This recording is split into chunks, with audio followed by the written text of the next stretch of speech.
Hello and welcome to this video, and on this video we're going to be looking at 10 ways that the music industry gets you to like stuff. I decide what I like. Well, I think you do, and I'm not going to negate that. There is an aspect where you have your taste and what you like, but that's been formed in 3 ways. It's been formed by your personal upbringing, the music you grew up in your house, the music your parents played, the music your friends played. It's also informed by the culture that you grow up in, whether you lived in a Western country like the UK or whether you've been brought up in Vietnam or China. That will also affect it.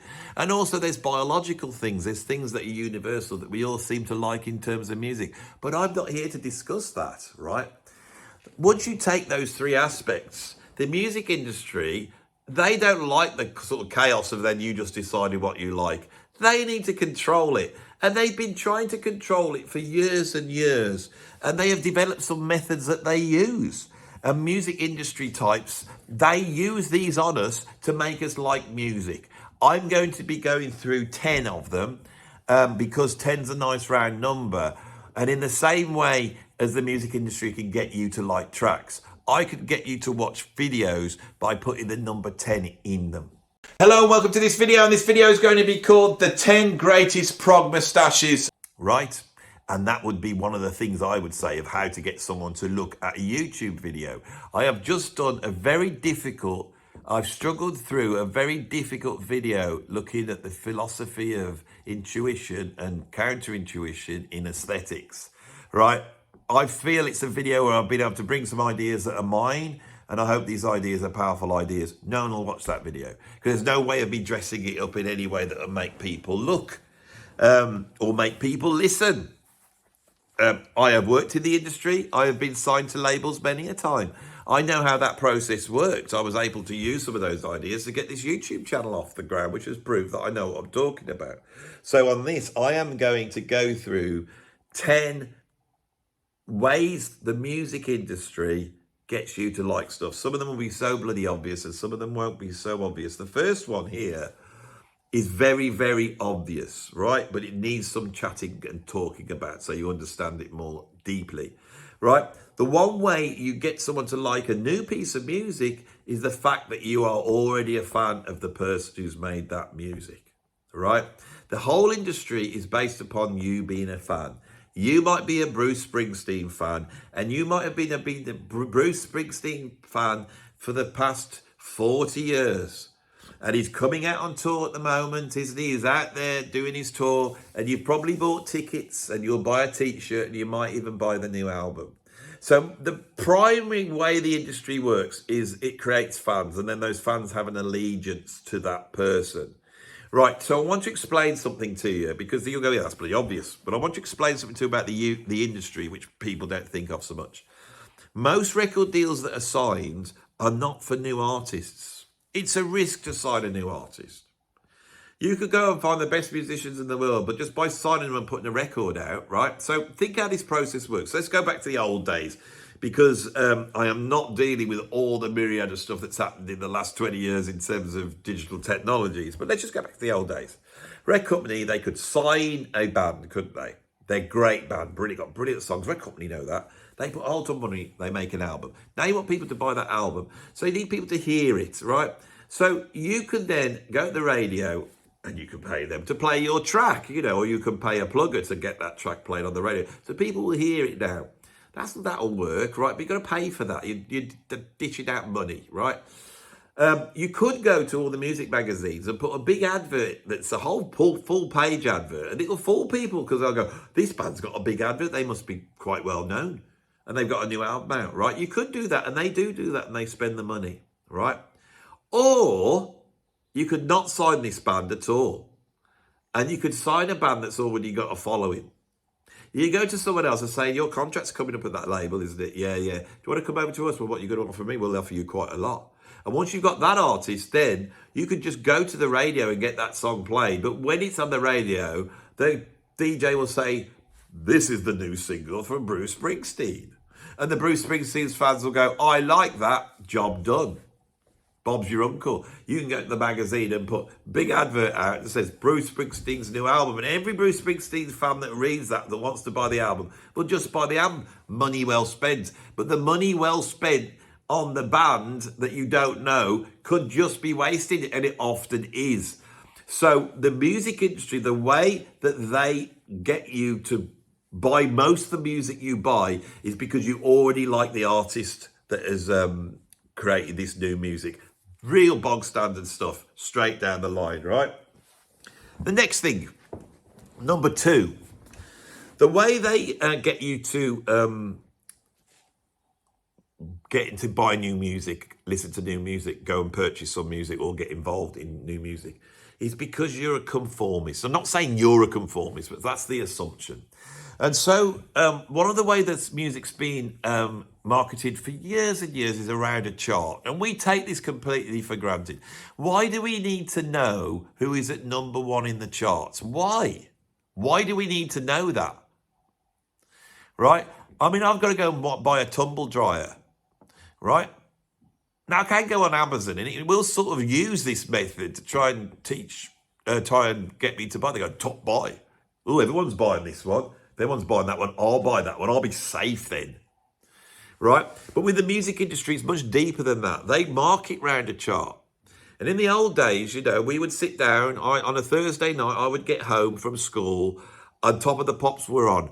And we wouldn't know what was on Top of the Pops. That was the exciting thing. We wouldn't know who was in the charts. Who's going to be number 1? Who's going to be number... And we'd sit there and listen and watch bands we didn't like. And then when they go to number 1, we'd go to next school next day. Say, see that record that went to number 1? What do you think? Blah, blah, blah.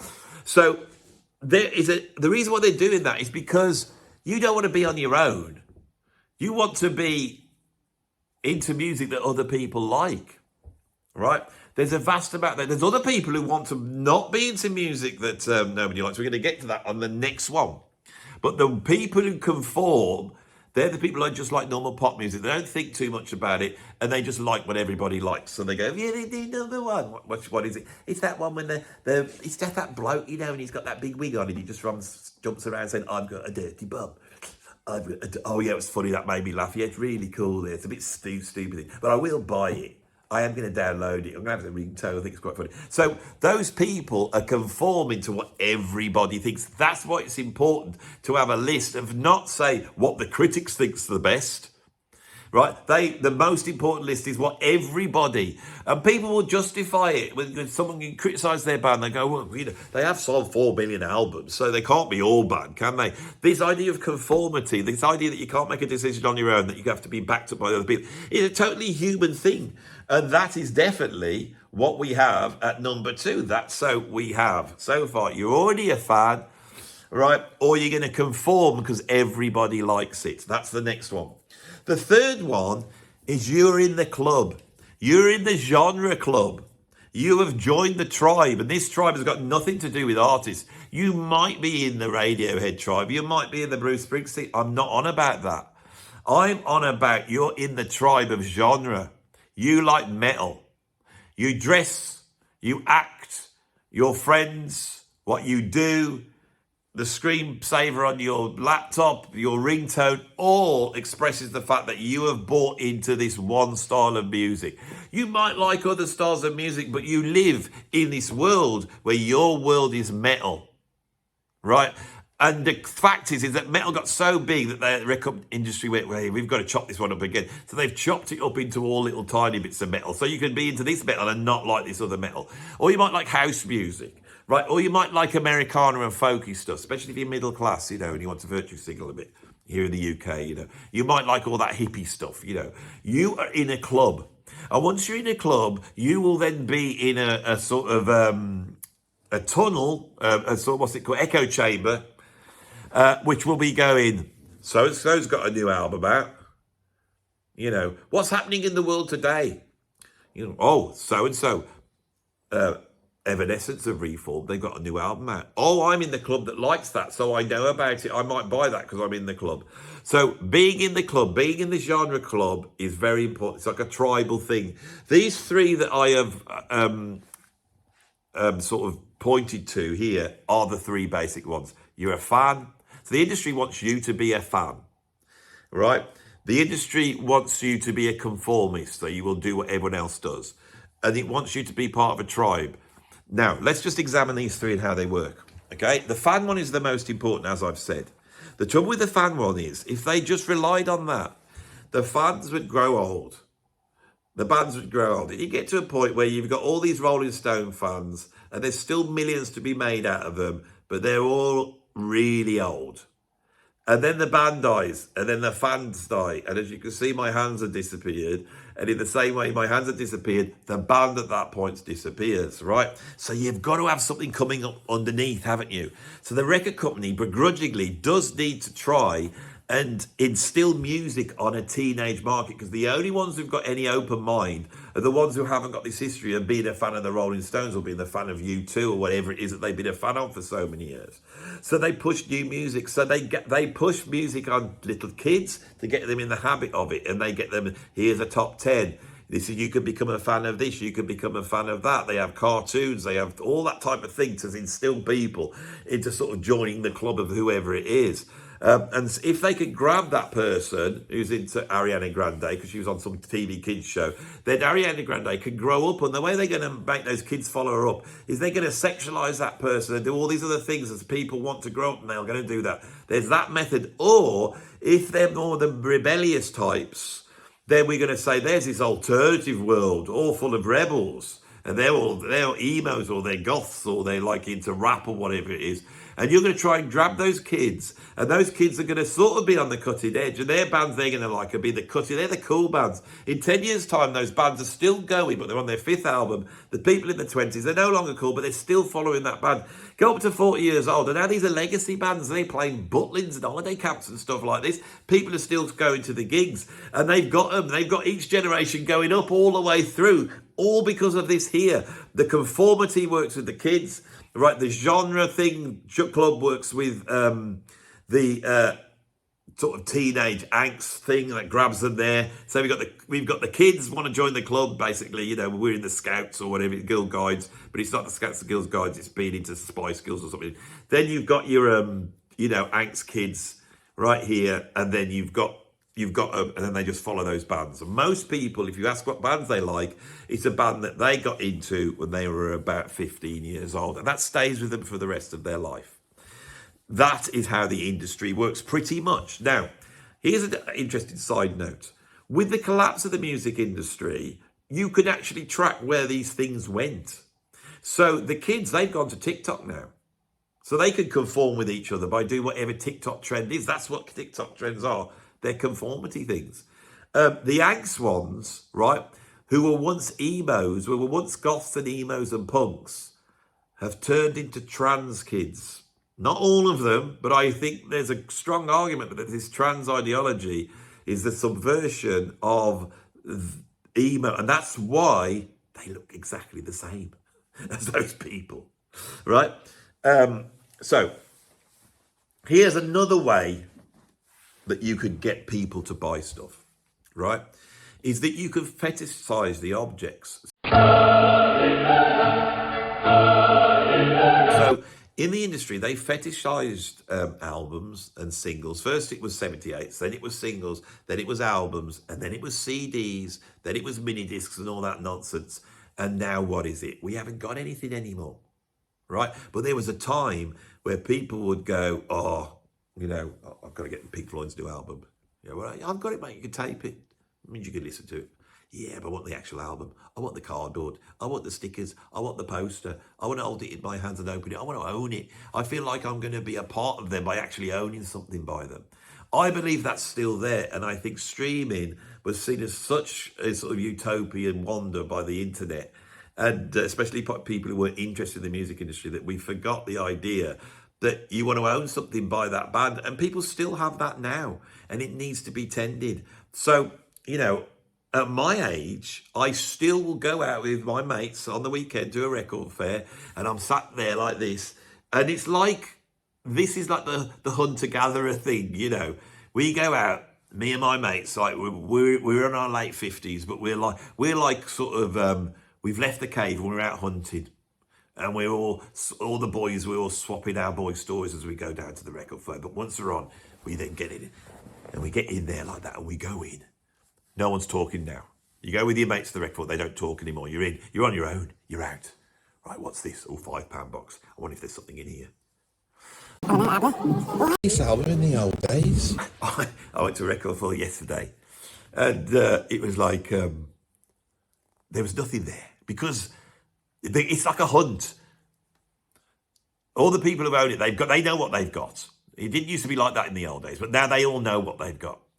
So this one guy, he's got Tony Williams' Turn It Over on vinyl. I've never even seen a copy before, right? Actually on vinyl, original copy. It's 40 quid. That's a perfectly good price, but I'm a hunter, you see. I've got to get it for less money. So I'm looking at it. Oh, God, what can I'm not having it. I'll come back, let's see. It's like a game, right? Then I went to this like bargain bucket, they're £3 in. I'm going through, there's a bloody Isotope album, the British jazz fusion band. I was like, oh my God, it's like I got it in my sights, right? Get your act together. Come on, you can do it. You can do it. Get it. Pull it. You know, and I feel like I just take to the bloke, hope he doesn't know that this one's worth more than that. Probably isn't, but I felt it was. Being a collector is a big motivator for people buying stuff. And the industry is now going, did you like this album? It wasn't one of their greatest albums by this your favourite progressive rock band, but we've done all the big albums. We've got Stephen Wilson to remix them all and put out a box set, which you don't need, right? But you were sold it to you. And one of the albums that's not so well known, we're doing one of that now, it's called Scraping the Barrel. I think that every band, once they get to that point, that these should not be called box sets. They should be called scrapings of the barrel, you know. So, you know, all these people worked in the 70s going, we're going to create a masterpiece. They created their masterpieces. They got all the stuff that they didn't deem was good enough and they chucked it. And you have this excellence. And because it was excellent, everyone, this is excellent. We love it. It was brilliant. And then years and years later, we've got the same record companies going, can you get all that stuff out the bin and stick it on a big thing so we can sell it to them again? We have been sold these catalogues over and over again. That's why Spotify is there. Don't criticise it. It's still eking out money for these catalogues that they've had for 50, 60, 70 years in some cases. They're still eking out money from it because of Spotify. That is how it works. All right? Because we're collectors. Because we want to see everything. Right, next one. We all love a soap opera. This is what I've got at number 5. Okay? Kanye West. He's become a Nazi. He doesn't like the Jews. He's got a new tune called Heil Hitler out. I've heard it, and I bet you've heard it. I've got no interest in it, but I'm following the soap opera of Kanye West. It's better than a proper soap opera. What's he up to now? He's turned up to an awards centre. He's got his wife, his missus is in the buff. She's got nothing on. She was in the nip. Did you see it? No way. Let me have a look at that. Right? You're following a soap opera. Okay? They have done this since day one. When they sign artists, they want to sign an artist and they want that artist doing something that's rubbish, that gets on everyone's nerves. Like Sam Smith. What's Sam Smith doing now? Nothing. He's on his yacht like this. And his big fat pink body, right, which is not a pop star's body, it doesn't matter. He's got tiny trunks on. I bet he's got tiny trunks on right now. Sat sunbathing, just basking in this vast wealth because he was on everything at a certain point. And why was he on everything? Because he got on everyone's nerves, or you were on his side, and there was this, and he said this, and he did it. That's all gone now. He's having a rest from it. Because that soap opera that emerged around him was all part of the thing.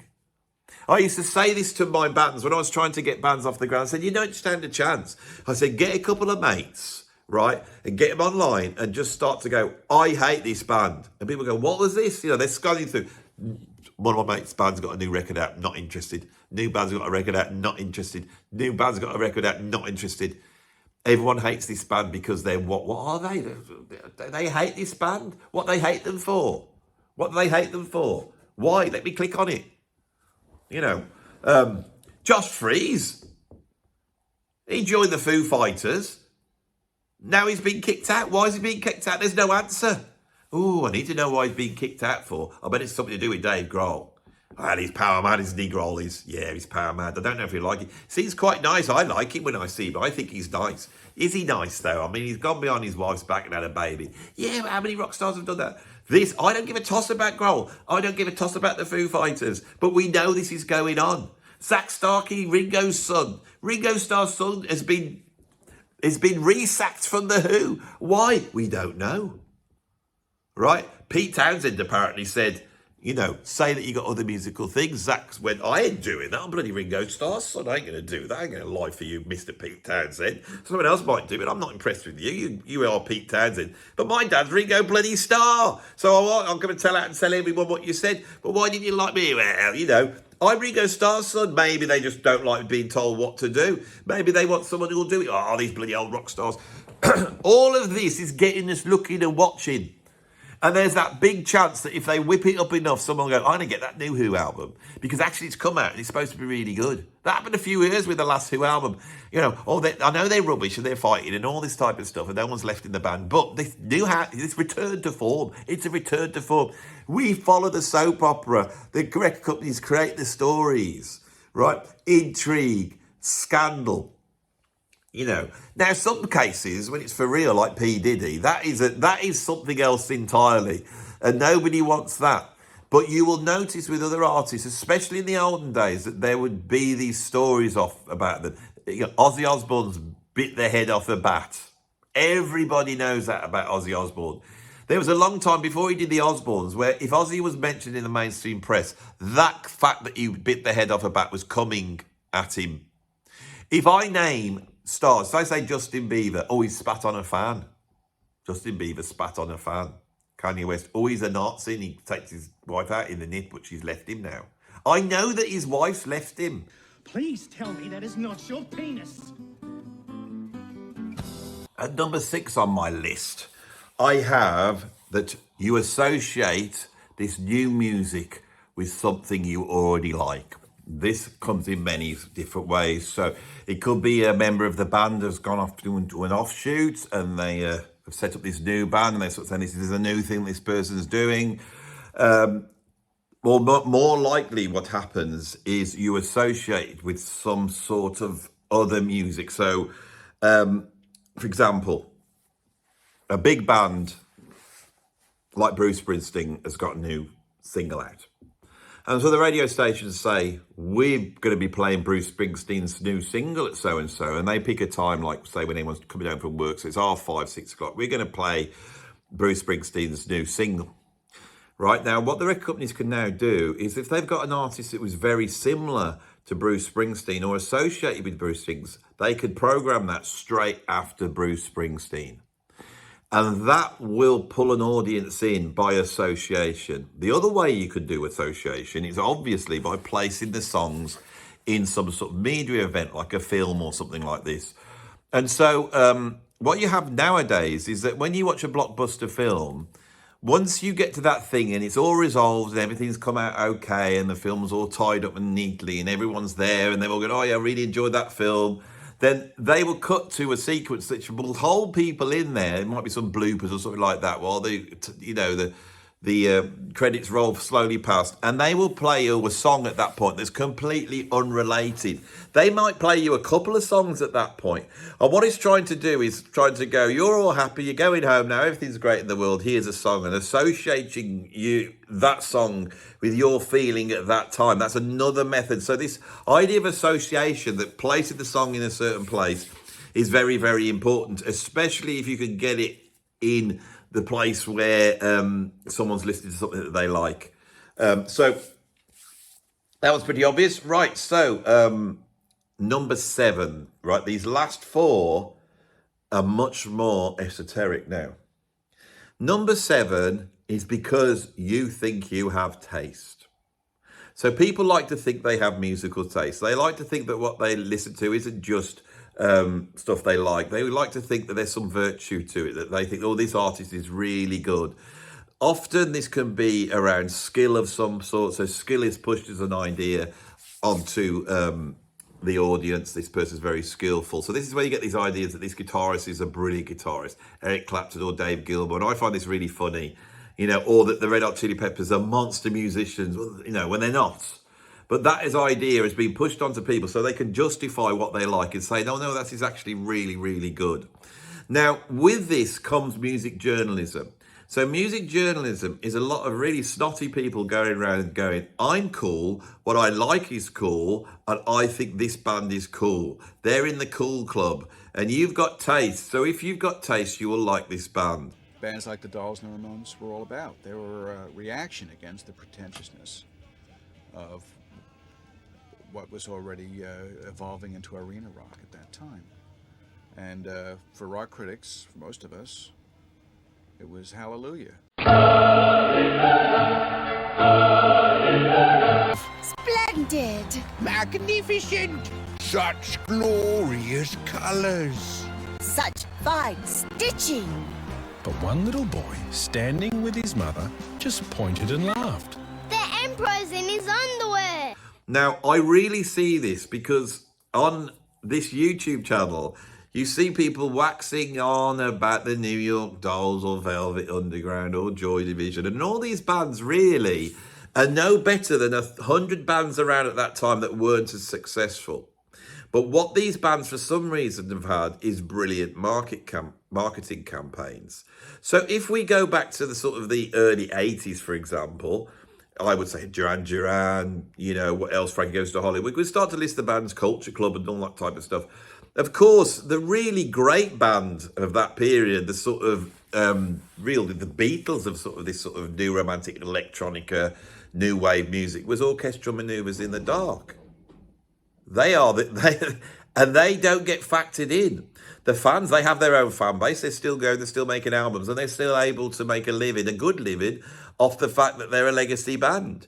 But you don't see them championed in the same way as other people are championed. And often when other people are championed, it's because they're dead. If they're dead, then that artist is no longer making the money. Somebody else is making the money, and they may have well formed something around them to take that legacy and keep it going. Right, and the way they will keep it going is by saying this person is X, this person was like this, they pioneered this, they innovated this, they were the first to do this, or they were the greatest of this, or they were the greatest of that. And so we have had a whole bunch of bands sort of grow up as being seen as the real creative peak of music. There's a whole bunch of artists that occupy that position. And some of them are truly great, but some of them aren't necessarily great. And the fact that they're getting called great, you know, does not... I mean, everyone knows Joni Mitchell's a great. We're told she's a great all the time. She can do no wrong. You know, she can do whatever she wants. She can sit on the throne on stage and sing out a tune. We're all going to say, it's like, I had a tear in my eye when I saw that. You know, because she's a great songwriter, I say it. You know, but what about Laura Nyro? I mean, she died. She didn't die young, but she did die. She's not around anymore. And many people in the know seem to think that Laura Nyro was as great, if not greater than Joni Mitchell, but she's not a household name, is she? And why is that? In terms of actual influence on music, it could well be the case that Laura Nyro is even more influential. Now, this for me crops up in a whole bunch of bands that have this thing around them. The Beach Boys is one for some reason. New York Dolls, The Stooges, Iggy Pop, that's another one. The Ramones is another one. The Clash is one of those bands. So when I come out and do these sort of comedy videos, it's not that I think these bands are bad. What it is in reality, because I'm being quite serious on this video, is the fact that I don't think as good as the critics, I don't think they're as good as the critics make out. And I think there's a reason why the critics push certain groups. It could be because of their politics. It could because people in that band are part of the club. That really happens now. It was part of the poshy club. It could be because they're the palatable third band that we want to push at that time. You know, so yeah, the Clash were great. What about Killing Joke? What about Wire? But you know, nobody goes about Wire, but Wire were truly a punk band. Killing Joke didn't care. There's a whole bunch of other bands there. And I know people will be going in this thing, oh, Andy's right about Killing Joke. He's never mentioned Killing Joke before. I didn't realise he liked Killing Joke. It's not whether I like them or not, because I think there's a pretense around them as well. I think there's a pretense around the whole thing. This idea of you've got taste, and you're going to prove you've got taste by what you like, right? I have taste. I'm into so-and-so. That idea has been put in us by the music press It's an absolute nonsense. And our own judgment of what is good and what is not good has been completely destroyed by that idea of what the critics think are good. I think Stubby's gone overboard with those altered chords, don't you? I agree. I think Brubeck and Desmond have gone just as far with dissonance as I care to go. What do you think, Mr. Everett? Lady, I don't know what the hell you're talking about. This is why if I have a bash of Neil Young, it's not that Neil Young's bad, he's a good songwriter, you know, that Harvest album's a really good album. I wouldn't listen to it, but I can tell it's good. But for some reason, the critics love him. They love Bruce Springsteen, but they don't love Bon Jovi. And people say, yeah, but Bruce's lyrics are so much heavier than Bon Jovi's. But I would go, yeah, but Bon Jovi's, if you're going to sing songs about the common working class man, then at least sing them in a way that people identify with them. Springsteen's a too arty farts. He's obviously sort of the liberal elite, the left liberal elite. And I can't, this is why I get into the political realm here, because I think if you scrap that, this elitist thing wouldn't happen. It just would not happen. And we would be able to assess bands that just make great music, that aren't aligned to that political bent, that aren't revolutionaries, that aren't leftists, that aren't trying to save the world. You know, all these musicians are trying to save the world, and that sort of is somehow linked to why they're great artists. And then musicians who just bang out. There's a whole bunch of people out there, artists out there, bands out there that I think are so wonderful. ZZ Top, incredible in every shape and form. AC/DC, incredible. And because they've been so great for so long, they now get grudging respect. Iron Maiden are getting grudging respect, but they didn't. Led Zeppelin are getting grudging respect, although I think they've become so world powerful that people are starting to turn on them now a little bit. And this is what's driving this. And it comes from somebody thinking that they're virtuous and they have taste. And the record company knows it. And they market things at you to make you feel like, yes, I know I've got taste because I've just purchased this thing from them that proves I have. Number 8, you think that you appreciate craft. This really becomes apparent when you watch sort of Britain's Got Talent, or more to the point, The Voice, or Pop Idol, or X Factor, any of these talent shows. People sit there and like they're little music producers or A&R, and somebody comes out and sings, and they sing a cruddy version of a Whitney Houston song, and they go, oh, that person can really sing. I really appreciate their craft. Oh, I like this person. This is not runnable. I can tell. I have the ability to appreciate craft, and I know that this person has got craft. They've got skill. They're a very skilled musician. You know, I can tell that by watching it. Really good. And the whole I'm going to do a whole video on the sort of talent show thing that's happened over the last few years, because it's like the general public don't need to know whether someone's good or not, right? And if they like someone's voice, they like someone's voice. If they get an appreciation of the way the person does things, all that's wonderful. But the idea that this person is the best, or the idea that this person is got a skill level that's like miraculous, is absolute nonsense. It's absolute nonsense. And one of the things I found very surprising about these talent shows is that I'm a drummer and a guitar player, play a bit of keyboards, I produce, and I've worked doing that. And what I noticed was, if I turned up to a gig or to a session and I set my drums up and then I started playing, nobody gave me a round of applause because I could play. In the same way as when a plumber arrives and he knows the difference between the taps and the toilet, you don't give him a round of applause for being able to do the basic thing that a plumber can do. So when a singer gets up on stage and they sing that first note and it's in tune, why do they get applauded? Right? Now, I know I come across as an elitist, right? But the thing is, I'm a music teacher. I am talking to music fans about heavy music. A lot of the people who watch this are virtuoso listeners. They get what I'm saying. They've been able to look past a lot of this stuff. And they also understand some of the ideas I am imparting to you. But you have to understand, my point of view will always be as a musician and somebody who worked in the industry and worked in the sort of progressive rock end of the industry for a long time. So I have some opinions. I've gone out and done drum clinics. I've sat alongside the Billy Cobhams and done all those sort of things with them Terry Bozzio and all those types. I've done all that and seen that up close. So I've got something to say about it. Right, I am never going to belittle virtuosity. I'm never going to put it down, but also I'm never going to pump it up as though it means anything more than that. And I am never going to try and, patronise the audience here by telling them that you know about virtuosity. None of us really know about virtuosity. All I can say as a musician who's been playing the drums for 40 years, that sat with some of the greatest musicians and picked their brain, greatest musicians of the world and picked their brain, is the more I learn about playing music, the more my heroes change and the greatness of certain people becomes more and more distant. The more I walk towards them in terms of skill level, the further away they seem from me. It's quite unfathomable how great, truly great musicians are. It's miraculous how great they are. So, this idea that saying this person's the greatest. I mean, look at Alan Holdsworth. Towards the end of his life, they put a retrospective album out. What do they call that album in a vain hope to try and market it?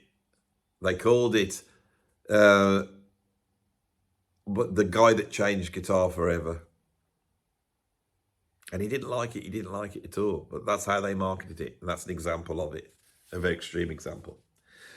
At number 9, I have got the fact that you click the link. Right now, this is a nod to what's going on at the moment. All our listening habits are now under the microscope. Big Data's there with his binoculars, and they know everything that you like. They know how much you listen to stuff. They know the link that you clicked and why you clicked it, and they can deliver exactly what you want to your door. This is the advantage that Spotify has over record shops. Is that you go on Spotify, open up a Spotify account, first thing you're going to do, go on, listen to something. So you put a band in you like. As soon as you doubt that, he watches that and he goes, right, send them bands like that. And they go, oh, put another band in. It's a different band. Oh. And what it's basically doing, it's going, the people who like those two bands also listen to those two bands. And it's like going on a dating site. Somewhere out there, someone else has been measured that happened to really love Derek Bailey, ABBA, and Napalm Death. And they're their 3 favourite bands. There's someone else out there. And they can garner stuff from that to sell you stuff. So it's really important. So they want you there for longer so they can sell you more stuff. So they go, well, people who tend to like that Magic 3 also like these bands. So they start throwing you that way. And then you start interacting. And before you know it, they have an idea of what you like. Now, the awful thing with this is, of course, is it negates the possibility that something that can come out of the blue that is random and just drops in front of you and you weren't expecting it. Music's a funny thing. Stuff that's going on in your life will change how you appreciate music. Some of the most profound experiences I've had with music is when my brain is in quite a distressed state or a lot's going on. And say I get in the car and say someone's died or something like that, and you're in a certain place, and then you put the radio on and the song might come on that you would have never noticed normally, and then that song has a meaning, the lyrics or something are suddenly very profound to you, and at that moment, that seems like the greatest piece of music to you, and that will change you. So as much as I talk about the things that makes us similar in terms of our listening habits to try and move to some sort of objectivity in terms of what's good or bad, we are also individuals, and we do have our own unique concoction of records that we like and that we don't like. And it's a shame that stuff that used to happen in the old ways, where I bought albums because they were a special offer and I look at the cover, and I bought those albums and I took them home and I didn't like them. But because I invested in them, I took the time to listen to them over and over again. And I found a new thing that I liked in it. And it changed me. And it's a shame. But they will want to try and find out what you like and give you more of that, right? Now, at number 10, I am now finishing with the future. All the things we've described is trying to get people to like what the record companies want. The record companies want you to buy into their product. The reason why they want you to buy into their product in the old days is because they wanted you to buy an album, and that's where they made their money. Gigs and tours were there to promote the albums. The main thing was the album. That was the thing. They put stuff on the radio, which was like giving it away for free, but they did that because they wanted people to buy the album. It was all about buying the album. Once the album went, that now all they have is the fact that music, the fact that it exists online was why the album died, but the fact it exists online, it now becomes part of the media industry and it pulls people in. We had this to a certain extent. MTV was a precursor to this. You know, pop videos that were created for nothing and shown for nothing on MTV could pull an audience in that they could advertise to. Radio stations did that beforehand, right? That was it was a very simple symbiosis. You know, you've got a new album out, you want them to buy the album, so you give them the single, they play the single, and in playing the single, they can sell adverts because people like those singles, they want to hear them. Now, with the internet, it's all digital. And so everything can be used as an experiment by AI really now, which is the thing we've got at number 10, to really not only work out what you like and plot that in front of you so you're gazing at something which so they can sell advertising, they can actually create what you like. This will be the future of commercial music. All right? What's going to happen is Spotify will basically all be AI music, and they will train you on a new system of how to listen to music, which they're doing at the moment, right? And this won't matter anymore. Buying into people, having an allegiance to a human being and all that type of stuff, it won't be like that anymore. It will be like a lifestyle choice. It will be like subscribing to a YouTube channel like this, where you go, I like what's going on here, I'm going to subscribe to that channel, but the content is being created by the channel, in this case me, but it won't be the music's being created because people just want a backdrop to what they like, right? We are being trained at the moment to think like that in terms of music and to take music in as a commodity like that. And I really do think the move over to more computer-based music isn't because that makes music better. And it doesn't matter if it's not as good because they're not selling records anymore. This music only has to occupy a sort of function for a few seconds. It's made by machines, and once you're making music by machines, the machines can then make the music. And so you will have a sort of... Once it gets to that point, the record companies won't want to deal with artists anymore because they're going to pay them, and they're paying the arse, and they do what they want. So there will be a certain point where music is a thing, it's an app that you download, and it's like it's you. Do you want to know how they'll sell it to people? They'll sell it by going, this is you. This is your music. Everyone will become the artist. That they will become the music artist of their own music listing. The thing will join up and the thing will completely change. I'm not going to go into the outcomes for musicians in that situation. I actually think it's quite positive. But that is for another video. If you like this video, please put a like on it. If you want to see some more, you can subscribe. You could become a member of my Patreon, a free member, or you could become a paying member and get extra stuff for that. You could also go to my PayPal tip jar and give me a tip there, financial tip, which I would appreciate because it keeps me going. You could become a member here as well, see the videos before anyone else, and hopefully once that gets up again, I'll be doing some... There is a ton of exclusive video there as well, a lot that you can watch that isn't available to the public.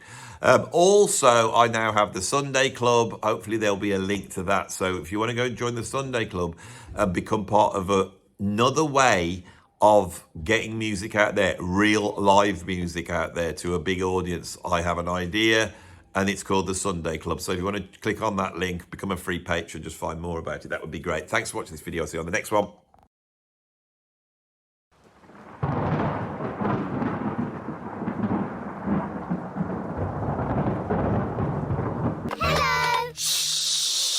Susie and Peppa are in a secret club. It's a shame you can't go and see a proper prog gig or a proper heavy jazz fusion gig. It's a shame you can't sit down on an afternoon, have a nice cup of tea. So you don't have to be staying up till 11, 12 o'clock at night. You know, all that rubbish you have to do. Yeah. Come out, you have to park your car, you get home, you got to work the next day, you know, Sunday afternoon. Isn't there any way we could go and see a gig?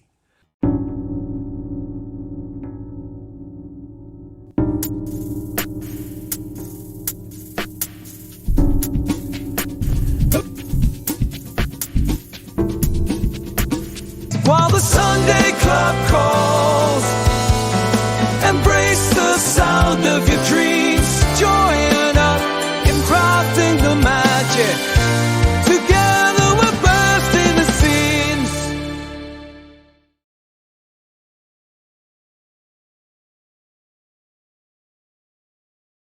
The hood. The gangster. It's running. It's running. Budge off a bit. It's going to play in a minute. Electron ain't no fun. Genesis, they take the piss. ELP, not for me. Brilliant, just isn't fun.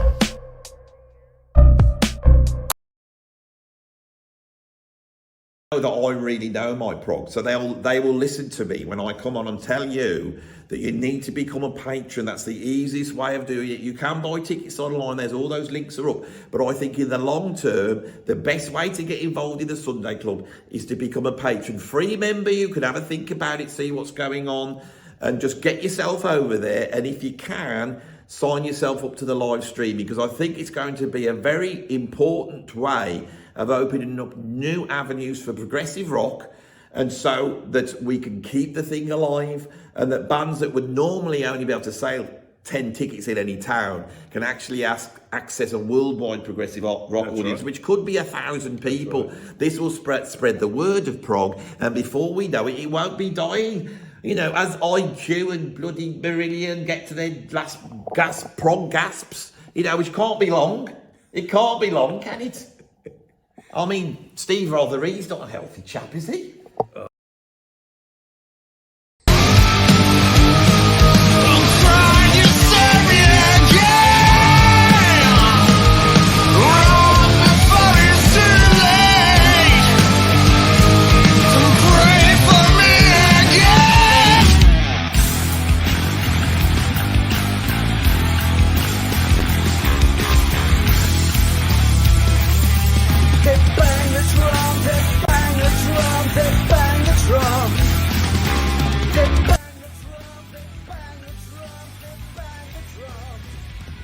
I'm actually sat in the, we call it the glass room.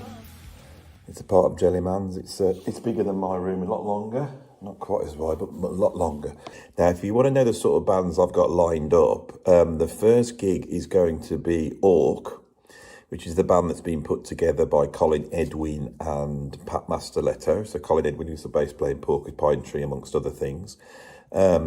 And the Pat Masterletto is, of course, the legend that played drums with King Crimson and a whole bunch of other people as well. We've also got Solstice lined up for a gig, and we've got Life Signs lined up for a gig, and a whole host of other stuff as well.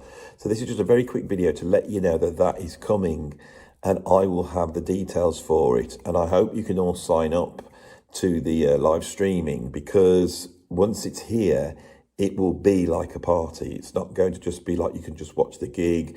There will be a lot going on.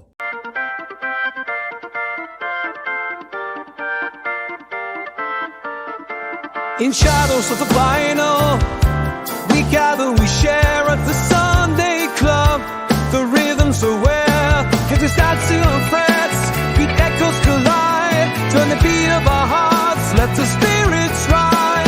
In melodies unfolding, complexity's grace, we find our connection in this sacred space. While the Sunday club calls, embrace the sound of your dreams. Join up in crafting the magic. Together we're bursting the seams. Hear the whispers of legends, their stories ignite. The classics reborn under soft, flickering light. With every note swelling, hear the bond we weave in the tapestry of sound. Believe what you put in depths of our souls. The sky up above, this is where progressive hearts gather in love. While the Sunday club calls, embrace the sound of your dreams. Join up in crafting the magic. Together